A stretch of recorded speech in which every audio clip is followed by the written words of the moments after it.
Imofie mkwende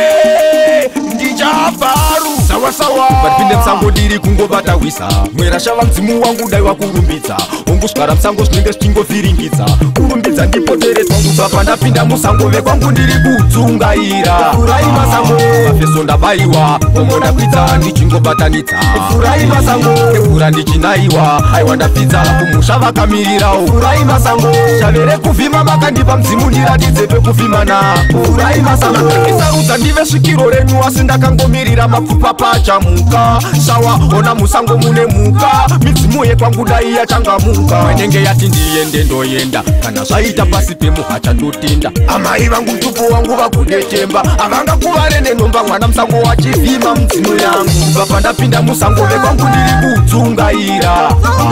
Nemafeso ndabaiwa Omo ndakwidza ndichingobatanidza Nemvura ndichinaiwa Aiwa ndapidza kumusha vakamirirawo Furai masango shavere kuvhima makandipa mdzimu ndiratidze pekuvhima napo Nzvimbo yangu ingorimo mumaoko asi hapana chayarova Pfumo rangu ndakangobata asi hapana chandabaya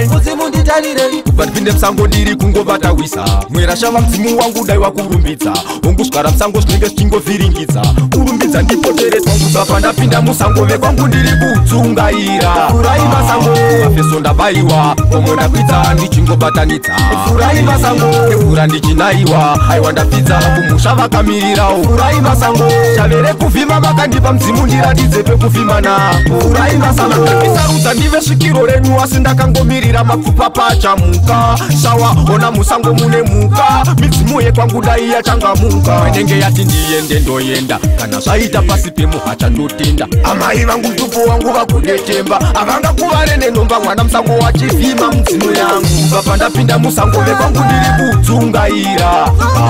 Nemafeso ndabaiwa Omo ndakwidza ndichingobatanidza Nemvura ndichinaiwa Aiwa ndapidza kumusha vakamirirawo Furai masango shavere kuvhima makandipa mdzimu ndiratidze pekuvhima napo Baba ndapinda musango vekwangu ndiri kudzungaira Furai masango mafeso ndabaiwa Omo ndakwidza ndichingobatanidza Furai masango efura ndichinaiwa Aiwa ndapidza kumusha vakamirirawo Furai masango shavere kuvhima makandipa mdzimu ndiratidze pekuvhima napo Furai masango